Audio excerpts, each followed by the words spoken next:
Broadcasting Region 1. This is BBS. Bicol Broadcasting Systems Incorporated. DWLV 91.9 MHz. Your news and music stations. BBS. Basta Bareta. Sigurado. Alas 6:52. Hali sa BBS News Center Naga. Uyan ang mga nagbabaga. Presko. Mga baretang sigurado. Ini ang BBS Primetime News. Mga dugang uyaan mga bareta, ngunya na aldaw sa headlines kan mga bareta sa lado lokal, Camarines Sur, tigdeklara na kampyon sa 2025 DepEd God Ambassador.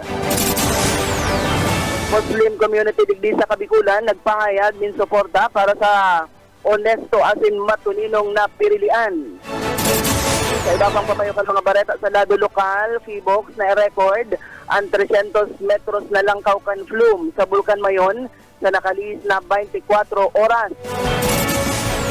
Bagong schedule kan PNR Bicol commuter train, epektibo na sa maabot na Abril 14. Sa iba pang headlines kan mga bareta sa lado nasyonal, Palasyo, dahil magiginibong ipapunduan akap maski nga ni eleksyon. Sa lado o sa luwas na nasyon, Myanmar, nagdeklara nin sarong simanang national mourning. At yan ang detalye.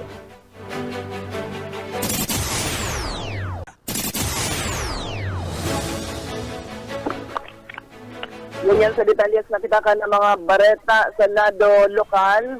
Ito deklarang kampiyon si Clarice Minet Abasola, ang representante kan Schools Divisions Office kan Provincia ng Camarines Sur bilang 2025 DepEd Region 5 Gender and Development Ambassador ngunya na Marso. Ang kompetisyon na ini sa runga party kan selebrasyon ka National Women's Month na maawat na pararumon ang pag-insyende kan mga stakeholders sa mga issue patakaran ang sinlay katakod kan gender. Sigpapahiling kan taonan na kompetisyon, an empowerment, inclusivity, at manlaylain na advokasya kan mga partisipante para sa gender equality. Mientras tanto, tigmididman, sinda o si Hill Depositario, gikan ini sa SBO Naga City, bilang Champion of Love. Tig-omaw ni Joe Bren Consuelo, and DepEd Bicol God Focal Person, ang 13 mga partisipante gikan sa manlaylain na Schools Divisions Offices, sa na aktibong pagtulod kan pagka-insende sa gender equality kung saan naging inspirasyon sila sa mga estudyante asin man para tukdo na ipaglaban ang gender equality. Ang pagkakapanggana kan Camarines Sur sa ining back-to-back victory ninulita proklamar na kampiyon ang sa indang representante ka nagtalikod na taon. Sa iba pang mga bareta sa lado lokal, o sa linya ni Boyet Paderes. Preparado nang ipanaukan Comelec ang nag-abot ng mga voters information list sa gabot sa mga butante sa 27 barangay.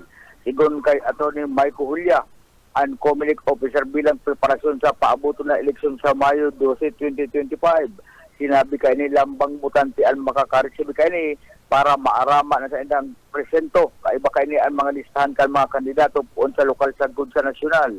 Sinabi pa kay ni na maiba pang detalye sige na mas makakataw pa ng dagdag na impormasyon dapat sa mga dapat gibon asin dahil dapat gibon sa laukang presento para makalikay sa anuman na paglapas.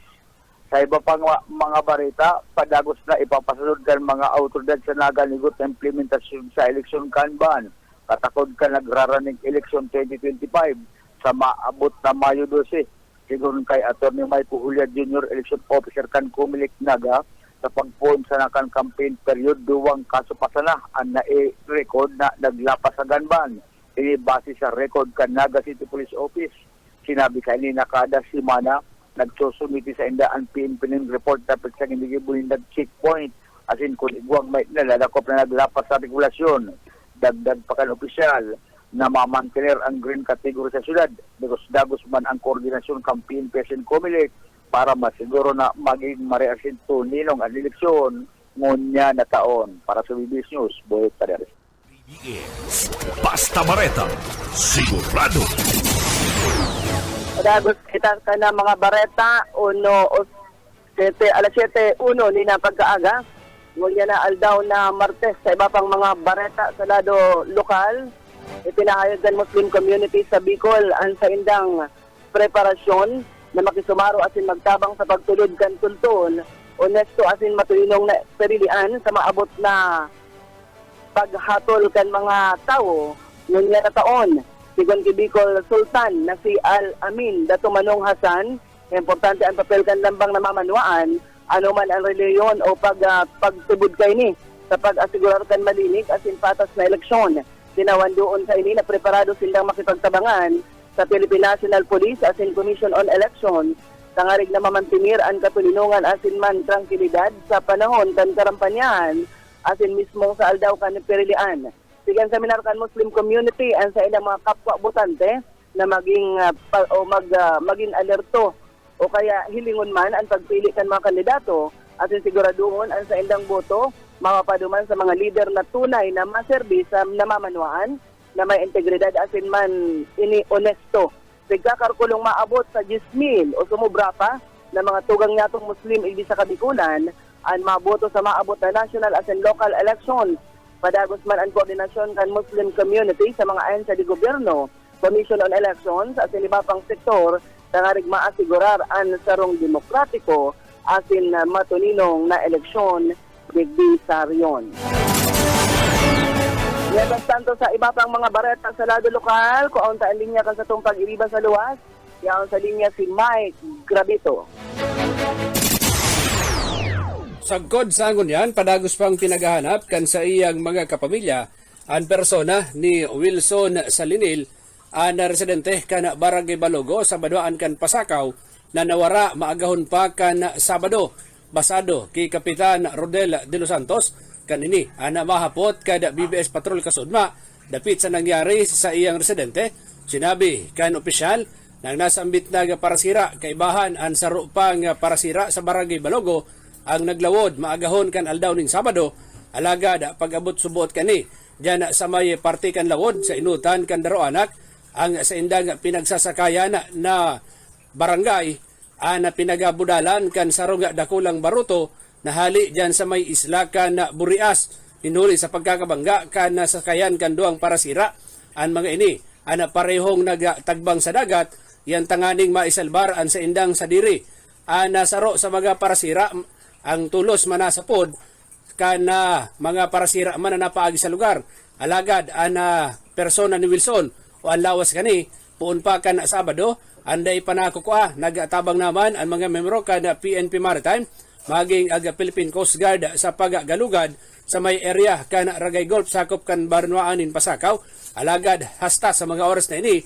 day panakukua ana sa iyang lawas kasudma ang mga kapipinsanan ni Wilson Salinil ang nakabot na duman sa may parte kan Ginyangan Quezon alagad mayo nindanay hiling ang lawas kana sambit na biktima. Si Punong Barangay de los Santos ang nagpaabot man kana sa iyang mensahe na kung igwa ni na makakahiling sa lawas kan biktima buhay man subuot o mayo nanin buhay ang tulos ipaabot sa indang barangay tanganing mapaisihan ang sa iyang mga kapamilya. Para sa serbisyo publiko si Mike Gravito, Basta Bareta, sigurado. BBS Basta Bareta, sigurado. Padagos kita sa mga bareta sa lado lokal, sanggatot sa mga pulis itataukan naga sa Philippine National Police igdi sa probinsya ng Camarines Sur ngunya na maabot na eleksyon. Detalyas kan bareta Busoka Esmenda.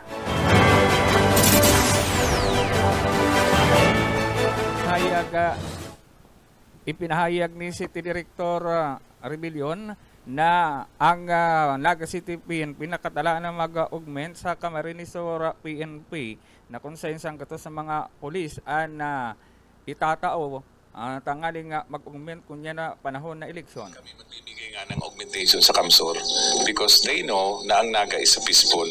So I believe we will be giving 150 personnel for augmentation sa Kamsur kasi malaki ang Camarines Sur. Unlike Naga, manageable ang peace and order. So magbibigay kami. Very good question. So hindi kami magpapa-augment. Kami magbibigay ng augmentation sa Camarines Sur. parte kang naging pahayag ni rebelyon. Dagdag na bareta sa lado lokal, Oscar Esmeda. Basta bareta, sigurado. BBS, Basta Bareta, sigurado. Sa iba pang mga bareta sa lado lokal as in national, sa atyan sa samuyang pagwelta. Sa Davao City ka ng mga bareta sa lado lokal, mayong na-record na volcanic earthquake as in rockfall events and fibok sa Bulkan Mayon sa nakalihis na 24 oras, sigon ini sa pinakahuring report, ngunya na aga Abril 1. Sa balyo ka ini, mantinidong nakalangkaw pagiraray sa alert level 1, na bulkan na record man ang maluyang banaag o crater glow, alagad na ani nagsana ini sa teleskopyo. Nasa 472 sa tonelada, kada aldaw ang sulfur dioxide flux kan bulkan, base na sa pinakahuring monitoring kan ahensya kan Marso 14. Nag-abot man sa 300 metros ang langkaw kan plume kan bulkan na nasa katamtaman sa naman na pag-alisngaw asin ini napadpad sa norting sulupan kan o igwama na paghubag ang sinambit ng bulkan.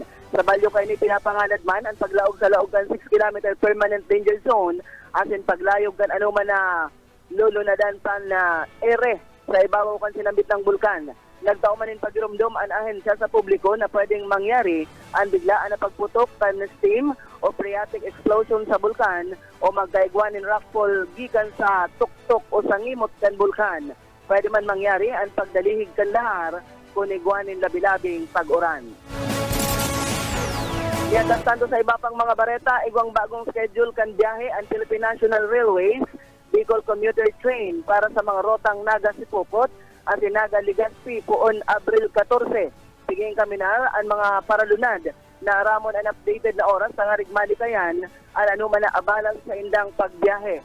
Ang mga schedule Naga-Sipopot alas 5:20 nin aga hasta alas 10 o igwama nin alas 10:40 asin man alas 3:30 nin hapon. Sipokot Naga igwanin alas 6:50 nin aga, alas 12:10 nin udto, alas 5:35 nin hapon. Mantang ang Legazpi Naga alas 4:30 ni na pagkaamay. Madagos na pigpapakarhay kan PNR ang serbisyo kaini, nakarig masiguro na salbado asin abot kamay ang pampublikong transportasyon digdi sa riyon.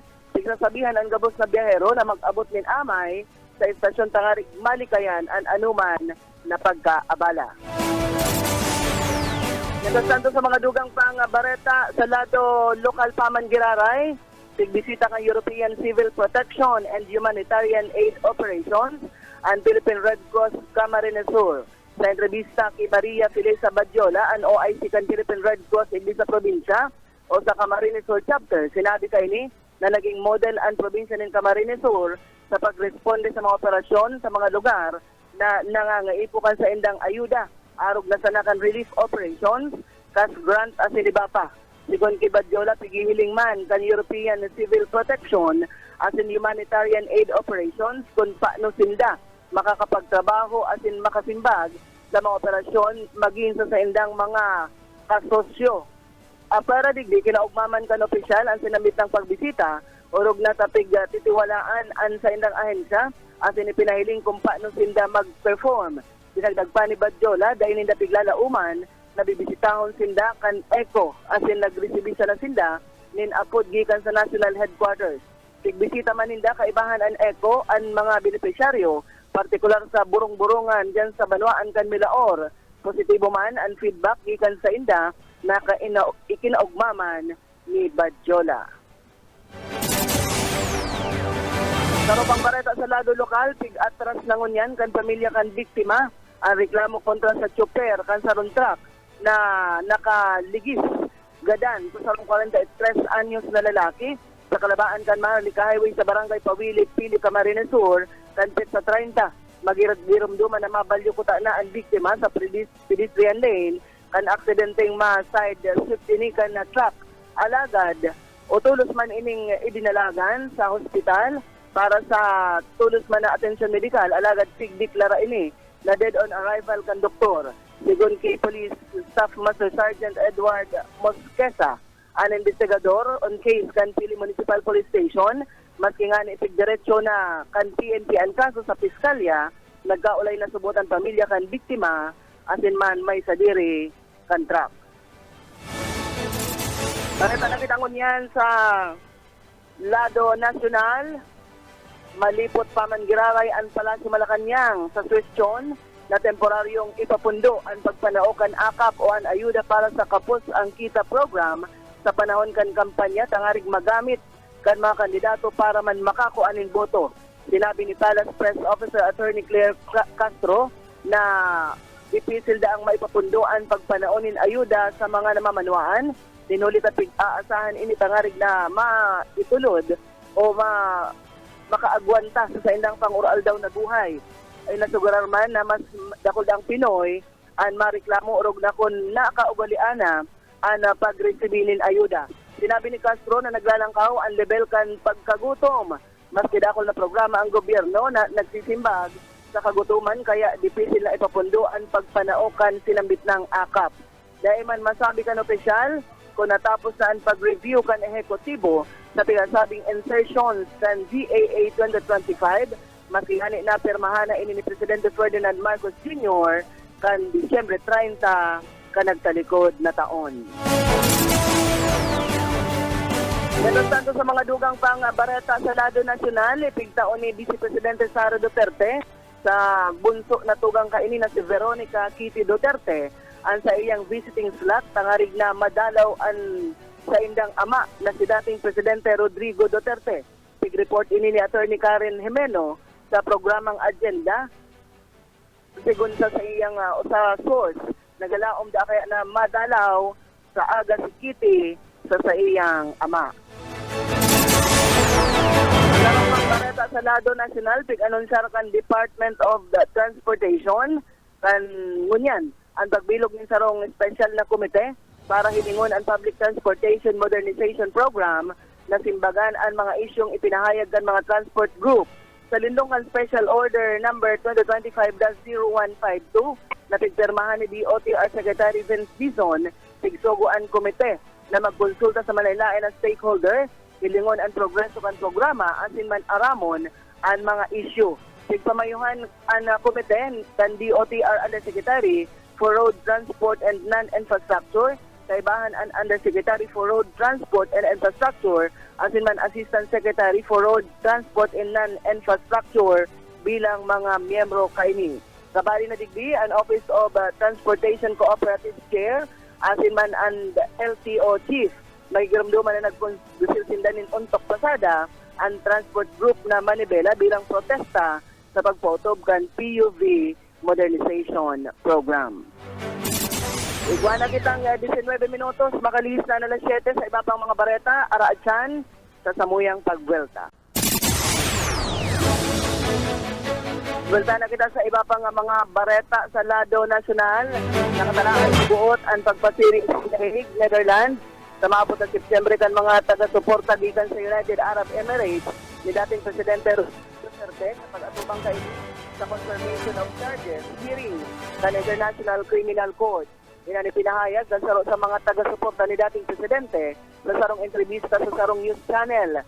Sinabi kaini na pigtuyo nindang magduman sa The Hague para bisitahon ang dating Presidente na presenteng niya on duman sa ICC Detention Center, minuli man sa kaso subot kaining crimes against humanity.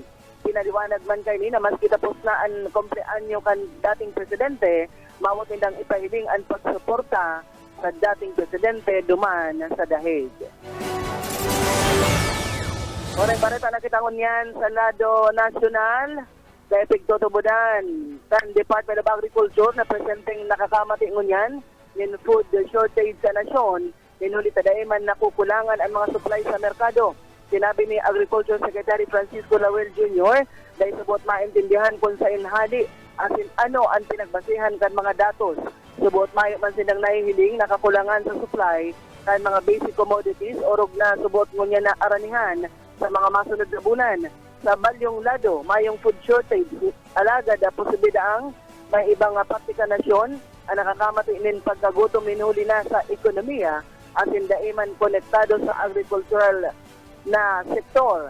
Pag-asigurar man kan sekretaryo, mayong dapat na ikahabit ang publiko sa mga supply kan mga mayor na o kambagas. Sinulit na nagkukulang na supply ang sektor kan agrikultura para man makapag-produce kan mga raw materials. Subuot dry season sana ang naging rason kung paano nagkaigwanin dikit na problema sa mga supply kaini. Kung nihilingon man subot ang normal na mga aldaw, inasigurar ni Laurel na halos gabos na raw materials na kaipuhan kan merkado, dakol as in bastante ang supply. Padagos man ang DA sa pagpautob kan sa ilang mga inisyatibo para man mapahuros ang mga presyo kan barakalon, orog na ang nagkapirang basic commodities, arog kan bagas, as in karning urig para mas abot kaya ang pagbakal sa merkado. Well, manata na kitangon yan sa luwas ka na sa tuyang nasyon bilang pangikidumamay sa rinibong nagadan asin na nagsapo nindanyo sinuli man sa makusog na linog na nagtama sa indang nasyon o sa nasyon kan Myanmar. Nagdeklaraan Myanmar minsarong simanang National Morning o Pagmundo. Naka-half mast man ang sa indang mga bandera asa sa maabot na April 6. Nagpakol ang death toll o nagadan sa Myanmar na paglinog duman ni nasa 2,056. Sobraman sa 3,900 ang mga nakulgan mantang 270 katao pa ang nawawara. Marso 28 kan maglinog na may kusog na magnitude 7.7 duman sa Myanmar na matian man ang sinabitang linog sa nasyon kan Thailand. Yan mga tugang ang piniripo ng Bareta sa BBS News Center. Nakaibahan sa pagpaabot ng Bareta sa lado lokal, Boyet Paderes o kay Esmenda at man si Mike Gravito. Sa ngaran ni Junel Cuba, ako si Daryl Banyas, Basta Bareta, sigurado. BBS Basta Bareta, sigurado.